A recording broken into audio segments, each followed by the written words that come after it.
నమస్తే, మీరు చూస్తున్నారు సలాం తెలంగాణ. నేను మీ వెంకట్. ఈరోజు మనం పంజాల జైహింద్ గౌడ్ గారితో ఉన్నాం. పంజాల జైహింద్ గౌడ్ అంటే ఉమ్మడి ఆంధ్రప్రదేశ్లో తెలియని వ్యక్తి ఉండరు. సర్దార్ సర్వాయి పాపన్నను వెలికి తీయడంలో, సర్దార్ సర్వాయి పాపన్న విగ్రహాన్ని నెలకొల్పడంలో ఆయన పాత్ర ఉంది. అంతేకాకుండా సర్దార్ సర్వాయి పాపన్నకు ఘన నివాళులు అర్పించాలని ఒక అత్యున్నతమైన సినిమాని కూడా నిర్మించడం జరిగింది. అలాంటి పంజాల జైహింద్ గౌడ్ గారు ఈరోజు నవ సంఘర్షణ సమితి అని చెప్పేసి ఒక ఉద్యమ స్ఫూర్తితోని దేశవ్యాప్తంగా బీసీల కోసం, అణగారిన వర్గాల కోసం, చట్టసభల్లో రిజర్వేషన్ల కోసం పోరాటాన్ని ఎంచుకొని ఇప్పుడు దేశవ్యాప్తంగా ముందుకెళ్తున్నారు. ఆయనతో ఉన్నాం. నమస్తే సార్. నమస్తే. నమస్తే సలాం తెలంగాణ ప్రేక్షకులకు నమస్తే. Thank you sir. మీరు నవ సంఘర్షణ సమితి అని ఒక పోరాట సమితిని పెట్టి మీరు ముందుకెళ్తున్నారు. అసలు దాన్ని పెట్టడానికి గల కారణాలేంటి? ఇప్పుడు భారతదేశ వ్యాప్తంగా ఈ బీసీలకు అన్యాయం జరుగుతున్నది. చట్టసభలలో రిజర్వేషన్ చేయమంటే చేస్తలేరు. గత 40 ఏళ్ళ నుంచి చాలామంది పోరాట యోధులు కొట్లాడిరు, చల్లబడుతురు. ఎంత స్పీడ్లో రాకెట్ స్పీడ్లో పోవాలి. రాకెట్ స్పీడ్లో పోకుండా నామమాత్రంగా జరుగుతుంది. కాబట్టి ఇది నేనేం చేసిన అంటే, ఇంకా సర్దార్ పాపన్నకు ఒక అన్యాయం జరిగిందని తెలిసి ఆయన సినిమా తీసిన 20 ఏళ్ళు అది సక్సెస్ చేసిన, విగ్రహాలు పెట్టించిన, గవర్నమెంట్తో కొట్లాడిన, జన్మదిన వేడుకలు అయిపోయింది. ఇవాళ బీసీలకు అన్యాయం జరుగుతుంది కాబట్టి ఈ బీసీ రిజర్వేషన్ కోసం ఇండియా మొత్తం తిరిగి ఇవాళ ఫిబ్రవరి 18న 1,00,000 మందితో నిరాదీక్ష చేస్తున్నాం. మేము ఢిల్లీలో ప్రతి నెలకొకసారి 1,00,000 మందితో నిరాదీక్ష చేస్తాం. ఇది చట్టసభలలో రిజర్వేషన్ అంటే ఒక రాష్ట్రంలో కూర్చొని ఢిల్లీకి పోయి రిప్రజెంటేషన్ ఇస్తే అయ్యేది కాదు. 29 రాష్ట్రాల జనాలను, ప్రజలకు ఇది అర్థం కావాలి. అంటే ఈ నవ సంఘర్షణ సమితిని 29 రాష్ట్రాల్లో మీరు విస్తరిస్తున్నారా? 100% విస్తరించకపోతే మరి రిజర్వేషన్ వాళ్ళు ఇస్తారు మనకు. 29 రాష్ట్రాలు ఉన్నటువంటి ముఖ్యమంత్రులను, డీజీపీలను, నాయకులను కలుస్తున్నాం. 27 నాడు మహారాష్ట్ర ముఖ్యమంత్రి, 28 నాడు మధ్యప్రదేశ్ ముఖ్యమంత్రి, డీజీపీలను, ఆల్ స్టేట్లు ఉన్న డీజీపీలను, అందరినీ కమిషన్లను, అంతా లీడర్లను కలుస్తా కదా. ఇప్పుడు ఒక ప్రశ్న ఏంటంటే, ఇంత పెద్ద ఎత్తున మీరు కలిసేటప్పుడు మన రాష్ట్రం నుంచి కానీ లేకపోతే ఇతర రాష్ట్రాల నుంచి కానీ ఈ బీసీల కోసం పోరాటం చాలు చేసిన వాళ్ళు ఎవరు కొనేలలేదనేది ఒక నానుడు. అయితే మీరు వీళ్ళను ఒక బడుగు బలహీన వర్గాలను వెనుకేసుకొని ఒక ఉన్నతమైన వర్గాలతో మీరు ఎలా పోరాడగలుగుతారు, మీరు ఎలా ముందుకు వెళ్ళగలుగుతారు? ఎగ్జాంపుల్ చెప్తున్నా. తెలంగాణ ఈ పోరాటం అనేది 69 స్టార్ట్ అయింది. అప్పుడు నేను పిల్లగాడిని రాళ్లతో కూడా బస్సులద్దాలు వలగొట్టింది. నాకు యాదుకుంది. చెన్నారెడ్డి చేసిండు, మధ్యలో వదిలేసిండు. చాలామంది చేసిరు, వదిలేసారు. కేసీఆర్ మొండోడు కాబట్టి 14 ఏళ్ళు పోరాడేది కాబట్టి తెలంగాణ వచ్చింది. ఒట్టిగానే ఇంట్లో కూర్చుంటూ వచ్చిందా? నాయకుడు అంటాడు మొండిగా పనిచేసి వస్తుంది. ఇది కూడా మొండిగా పనిచేస్తాను నేను. 29 రాష్ట్రాలకు సంబంధించిన విషయం. ఒక తెలంగాణనే గత పెద్ద పోరాటం చేసిండు. 29 రాష్ట్రాల సబ్జెక్ట్ ఎట్లుంటుందో అంటే, ఈ మహాత్మా గాంధీ బ్రిటిష్ వాళ్ళ కోసం పోరాటం చేసిన దానికంటే 100 రెట్లు ఎక్కువ చేయాలి. అప్పుడు 50 కోట్ల మంది ఉంటే 50 లక్షల మంది రోడ్డు మీదకి వచ్చారు. మరి ఇప్పుడున్న పరిస్థితి ఏంటంటే, ఎందుకు గొప్ప పోరాటం చేయాలంటే, నరేంద్ర మోడీ ఏమన్నారంటే, స్విస్ బ్యాంకులల్లో భారతీయులు 2 లక్షల కోట్ల రూపాయలు దాచిన వాళ్ళు దాదాపు 40-50 మంది లిస్ట్ అవుట్ చేసిండు. అంటే వాళ్ళందరూ 99% ఓసీల, బీసీలో కూడా లేడాడ. అంటే అలాంటి ఓసీలతో కొట్లాడాలి ఇప్పుడు. అంటే బ్రిటిష్ గవర్నమెంట్ ఎడమ చేతులు కొనేటోళ్ళు ఉన్నారు ఇప్పుడు ఇండియాలో, అమెరికాను కొనేటోళ్ళు ఉన్నారు. అలాంటి వాళ్ళతో పోరాటం అంటే నాకు పండుగ. ఎస్, ఆడుకుట్ట. మీరు మీ పోరాటంతోనే, అంటే మీ పోరాటంతోనే బీసీలకు చట్టసభల్లో రిజర్వేషన్లు వస్తాయని మీరు నమ్ముతున్నారా? 200% రాసిస్తా. డైరీలా 3 ఏళ్ళ వరకు ఖతం చేసేస్తుంది దీన్ని. 3 ఏళ్ళ నాలుగు ఇట్లా. ఇప్పుడు లాస్ట్ సెషన్ ఉన్నది. ఈ జనవరి ఫిబ్రవరి మార్చిలో లాస్ట్ సెషన్ ఉన్నది పార్లమెంట్ సెషను. మేము ఫిబ్రవరి 18 ఎందుకు ఎన్నుకున్నామంటే నరేంద్ర మోడీకి బీసీలకు రిజర్వేషన్ చేయాలని ఉన్నది. కానీ కొన్ని ఆర్యులు అనేటోళ్ళు భారతదేశం కానోళ్ళు వచ్చి పెట్టిన పార్టీ అది, బాపనోళ్ళ పార్టీ, కోమటోళ్ళ పార్టీ. ఆయనకు పెట్టాలని ఉన్నది కానీ మా పదవులు ఎడబోతారో భయపడతారు తప్ప నరేంద్ర మోడీ మనసులో ఏముందో నాకు తెలుసు. మహిళలకు కూడా పెట్టిండు. కానీ ఇంకొకటి ఏం కొన్ని పెట్టిండు, ఎస్సీ మహిళలకు, ఎస్టీ మహిళలకు, బీసీ మహిళలకు సపోర్ట్ పెట్టలే ఉన్నది. అని అడిగితే పెడతా అన్ని నేనే చేస్తానా? బీసీల రిజర్వేషన్ అనేది కూడా ఇది 9 నెలలు పడ్డాయి ఆయన, దీనికి 9 నెలలు పడ్డది. పిల్లగాడు ఇక బయటకు వస్తుంది. లాస్ట్ స్టేజ్లో ఇక నేను దీన్ని ఎట్లా కొడతా అంటే 1,29 రాష్ట్రాలు 29 నెలలు ఖతం చేస్తా. అప్పుడు చేయకపోతే జనమే అంటారు ఆయన ఏందే ఆ చేసేది, పార్టీ పెట్టు నీ అమ్మని నీకు ఓట్లు ఇస్తామని 100 కోట్ల మంది అంటే అప్పుడు 3/4 మెజార్టీ వస్తుంది. అప్పుడు సంతకం మనం పెడతాం. ఇప్పుడు చేస్తే నరేంద్ర మోడీ హీరో, అప్పుడు చేస్తే ప్రతి ఒక్కరు నీలాంటి వాళ్ళని హీరో చేస్తా. ఎట్లుంది? అయితే మీరు అంటున్నారు నవసంఘర్షణ సమితి పెట్టి మీరు రిజర్వేషన్ పోరాడతాము, బీసీలకు చట్టసభలో రిజర్వేషన్ చేపిస్తామని. అసలు ముందు బీసీలకు చట్టసభలో రిజర్వేషన్ కావాలంటే ఇంతవరకు ఏ పార్టీ కులగణన అనేది చేయలేదు. అసలు కులగణనను చేపించే మీకు శక్తి ఉందా? దేని ప్రకారం మీరు ముందుకెళ్తారు? ఇగో చట్టసభలలో రిజర్వేషన్ పాస్ అయినాక ఇప్పుడు మహిళా బిల్లు పెట్టినానా, ఇప్పుడు కాదు 4 ఏళ్ళు 3 ఏళ్ళు 5 ఏళ్ళు ఏదో కథలు చెప్పారు కదా. చట్టసభలలో బిల్లు పాస్ అయినాక కులగణన చేసినాకనే రిజర్వేషన్ ఇస్తాడు. ఒట్టి ఎందుకు ఇస్తాడు మనకు? బిల్లు కోసం అయితే బిల్లు పెడితే కులగణన అవసరం లేదా? బిల్లు పాస్ చేయాలి. 3/4 మెజార్టీ నరేంద్ర మోడీ దగ్గర ఉంది. బిల్లు పాస్ అయినాక కులగణన పెట్టి చేస్తారు. ముందే మీరు బిల్లు పాస్ అయిపోయాయి, అంతే కదా. అది అయితే ఇప్పుడు మన రాష్ట్రంలో బీసీల కోసము ఆర్ కృష్ణయ్య గారు కొట్లాడారు. ఒక లైఫ్ టైం ఎంత అవుతుందో ఆ లైఫ్ టైం కొట్లాడారు. కానీ వేరే పార్టీలకు పోయి వేరే పార్టీల ఎమ్మెల్యేలు అయి కూడా వాళ్ళు బీసీలకు తగిన న్యాయం జరిపేయలేదు అనే ఉద్దేశంతోనే మీరు ముందుకు వస్తున్నారు. కానీ మీరు ఇంత తొందరగా మీరు సాధించగలుగుతారా? నానా సాధించడం అంటే నేను చెప్పినా కదా, ఇది మేము 1,00,000 మందితో పెట్టుకుంటా, నెలకు 1,00,000 మందితో పెట్టుకుంటా, ప్రజలలో అవేర్నెస్ తెస్తాం. నరేంద్ర మోడీ ఏమంటారో మీరు కొట్లాడరు చేయరు మొత్తం అంటే ఉక్కిరి బిక్కిరి చేయరు ఆయన సంతకం పెడతాను ఆయన అంటుండు.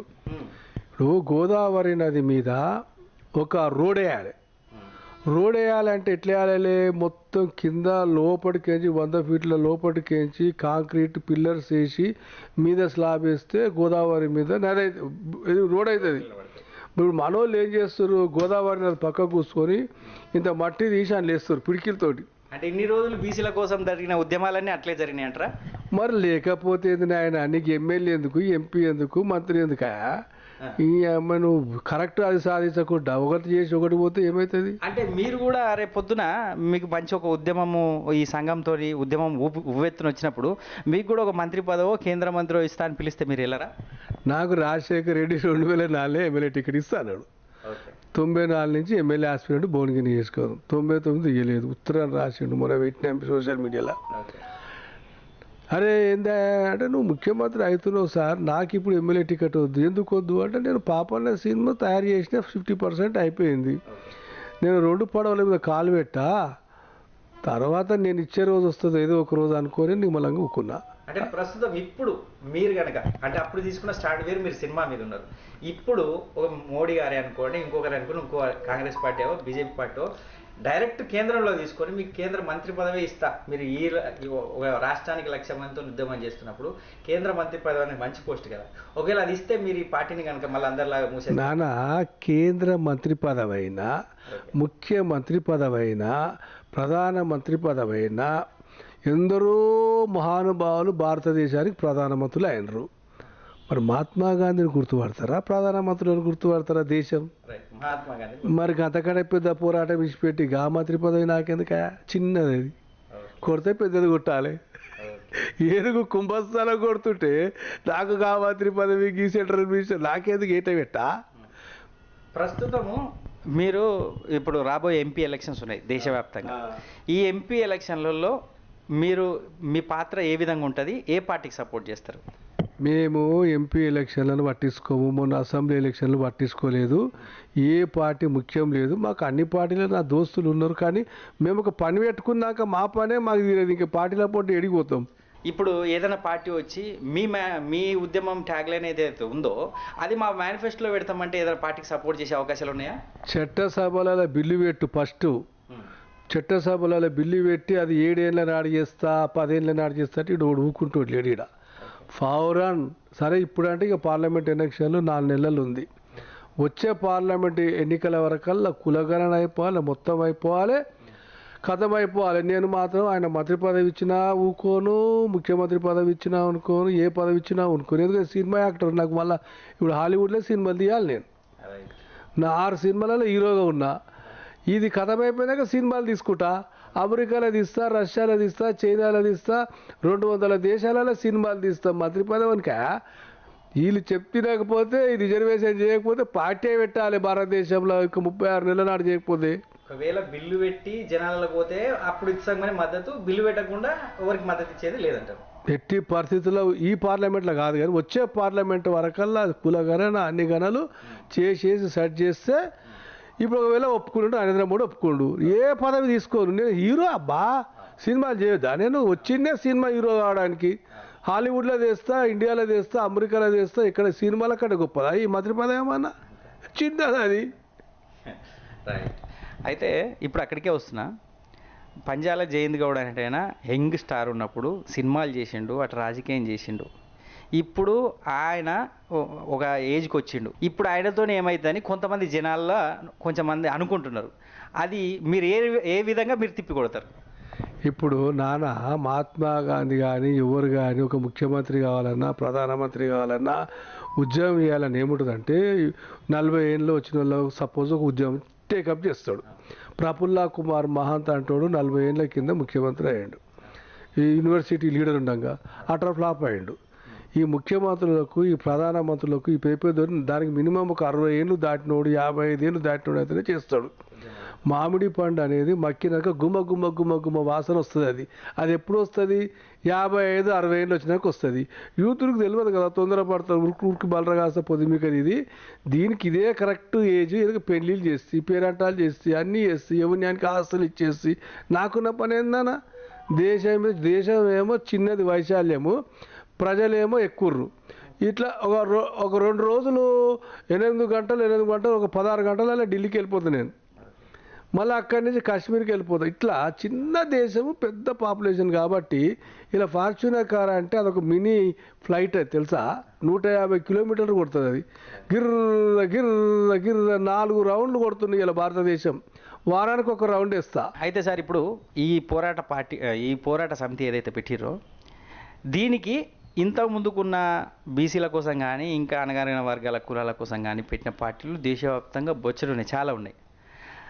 ఈ పోరాటకు సంబంధించిన ఏ సంస్థలైనా మీతోని కలిసి వస్తున్నాయా? ఒకవేళ వాళ్ళు కలిసి వస్తే మీరు దగ్గర తీసుకుంటున్నారా లేదా? మేము బిఎస్ రాములు గారిని కలిసినాము 4 రోజులకి. మేము 12వ తారీఖున ప్రారంభించినాం. ఇది ప్రిపరేషన్ మీటింగ్ పెట్టినాం. ఉప్పల్లా 100 మంది తెలంగాణ నుంచి అన్ని కులాలు వచ్చినాయి. బిఎస్ రాములు ఏమన్నాడంటే 7 కంటే ఆడికొస్తా, భారతదేశంలో సపోర్ట్ చేస్తున్నాడు. జస్టిస్ ఈశ్వరయ్య బీసీ దానికి చైర్మన్ ఉండే కదా, ఆయన దగ్గరికి పోయినాం.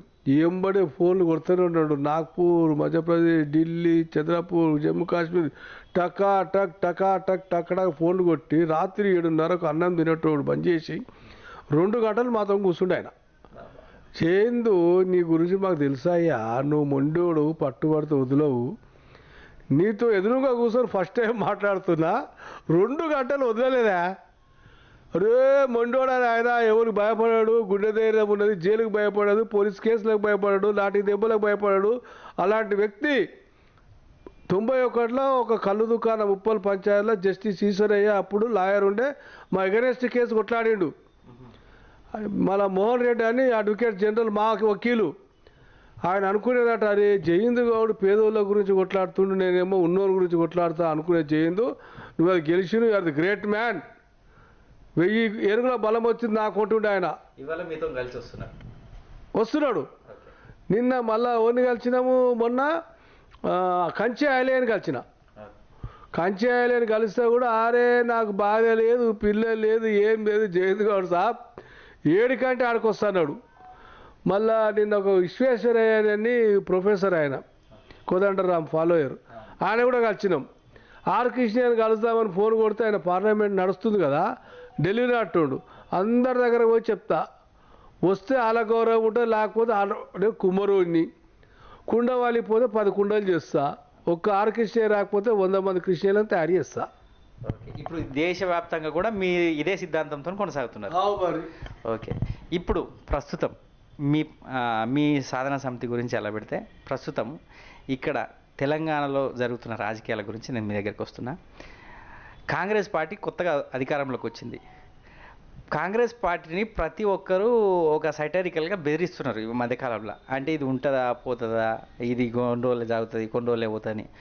మీరేమనుకుంటున్నారు, మీ అభిప్రాయం ఏంది? ఆయన కాంగ్రెస్ పార్టీని గెలిపించారు, యావత్ ప్రజలు అబ్సల్యూట్ మెజార్టీ ఇచ్చారు. కారణం ఏంటంటే కేసీఆర్ 14 ఏళ్ళు కొట్లాడినందుకేమో కేసీఆర్ను ముఖ్యమంత్రి చేసారు. సోనియా గాంధీకి అవకాశం ఇచ్చారు వాళ్ళు. ఇప్పుడు ఈయనక ఎవడన్నా 6 ఎమ్మెల్యేలు అది ఉన్నారంటే కొట్టి బట్టలు కూడా తీసి కొడతారు ఎవడన్నా అటువంటి పని చేస్తే ప్రజలు. అంటే మీ ప్రజా సంఘాలు కూడా అట్లాంటి దానికి మేము ముంగట ఉంటాం. ఎవడన్నా 5 ఎమ్మెల్యేలు 6 అంటే చూసినావా వాని బట్టలు కూడా తీసి కొట్టి చంపుతారు జనాల్లో. అవు మరి అరే వాడికి 10 ఏళ్ళు ఇచ్చినప్పుడు వీళ్ళకి ఒక 5 ఏళ్ళు ఇచ్చారు. మళ్ళీ పిచ్చి కథలు చేసి ఊకుంటారు అనుకున్నావా? అంటే మీ మేధావి వర్గము ఎప్పుడైతే ఎలక్షన్ అయిపోయిందో తెల్లారి నుంచి అట్లా హెచ్చరిస్తుంది మామూలుగా వేరే పార్టీని. అంటే ఏదైనా కాంగ్రెస్ పార్టీకి ఏదైనా మైనస్ దొరికి బీఆర్ఎస్ కనుక అవకాశం దొరికితే అట్లా జరగదు అనుకుంటున్నారా? కేసీఆర్ చతురతతోని అనేది కొట్టి సాపుతా ఫస్ట్ నేనే ఉంటా. ఇంకోటి మళ్ళీ రావద్దు అటువంటి పని. స్టేబుల్ గవర్నమెంట్ పబ్లిక్ ఇచ్చి నడుపుకోవాలి. ఏటో మళ్ళీ 5 ఏళ్ళ వరకల్లా ఆ విశ్వాసం ప్రజలు ఓడగొట్టాలా కానీ ఎవడైనా అసమ్మతి ఇసమ్మతి అంటే ఊకుంటామా? ఇలాంటి విషయాలన్నీ కేసీఆర్ అప్పుడు తెరలేపిడు కదా ఇంతకుముందు. లేపిడు కానీ ఇప్పుడు ప్రజలు ఊకోరు, నేను కూడా ఊకోరు. దాని తర్వాత మీరు ముఖ్యంగా ఈ బీసీ సామాజిక వర్గానికి మీరు దేశం మొత్తం తిరిగి చైతన్యపరిచి ఏదైతే ముందుకెళ్తున్నారో ఈ బీసీలకు సంబంధించి మీరు ముఖ్యంగా సినిమా పరిశ్రమలో ఉన్నారు కాబట్టి బీసీకి సంబంధించి బీసీ నాయకత్వం సంబంధించి బీసీలకు సంబంధించి ఏదైనా ఒక చలనచిత్రం మీ నుంచి వస్తుందని ఎక్స్పెక్ట్ చేయొచ్చా? ఇప్పుడు సర్దార్ పాపన్న సినిమాని అది బీసీ. పాపన్న అంటేనే బహుజన నాయకుడు, అది మీ అందరికి తెలుసు. ఇంకా మేము దొడ్డి కొమరయ్య సినిమా తీయమని చెప్పేసి కొంతమంది నన్ను అంటుర్రు, తీస్తా అంటున్నా.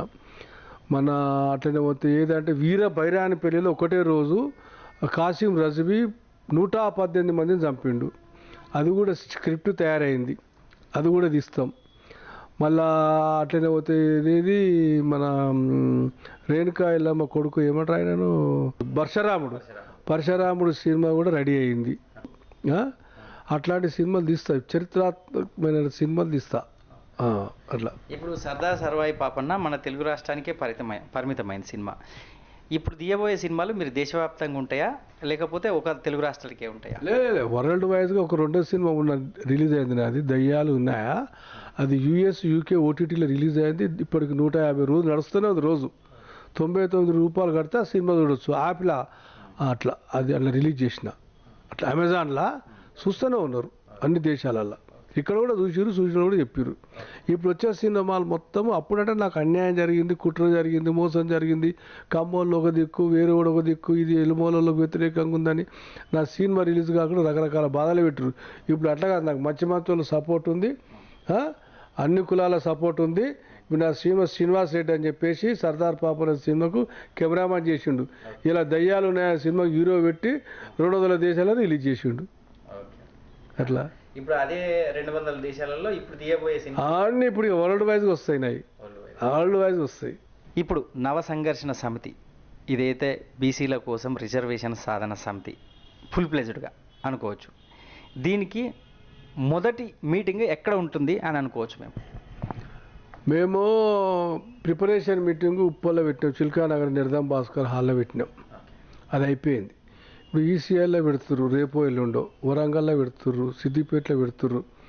ఈ 10 జిల్లాలలో ఉమ్మడి జిల్లాలలో పెట్టుకొని 27 తారీఖు లోపల ఎన్ని జిల్లాలు అయితే అన్ని జిల్లాలు చేసి 27 మాత్రము మహారాష్ట్ర ముఖ్యమంత్రి పొద్దుగాలనే మాట్లాడినాం. అక్కడ మనోళ్ళు ఉన్నారు, ఆ నరహరి అని చీఫ్ సెక్రటరీ సిఎస్ఓ ఉన్నాడు, మన ఆయన్నే. ఆయన విప్లవాల పద్మశాలి బిడ్డ. ఇప్పుడే మాట్లాడినాం. 27 నైట్ ఎట్టి పరిస్థితుల్లో మహారాష్ట్ర ముఖ్యమంత్రి కలుస్తున్నాం. నెక్స్ట్ అక్కడి నుంచి మధ్యప్రదేశ్ ముఖ్యమంత్రిని, డీజీపీని, మన యాదవ్ వచ్చింది కదా, ఆయన కలుస్తాం. అందుకే ఝాన్సీ పోతాం, ఢిల్లీ పోతాం, అందరినీ బెంగళూరులో సిద్ధిరామయ్యతో మాట్లాడుతున్నారు మనోళ్ళు. ప్రిపరేషన్ మీటింగ్లు ఇవన్నీ. ప్రిపరేషన్ మీటింగులు చేసినాక 29 రాష్ట్రాలలో వాళ్ళ వస్తానాలతో వాళ్ళ కాన్ఫిడెన్స్ తీసుకున్నాకనే అప్పుడు ఇన్విటేషన్ తయారు చేస్తా.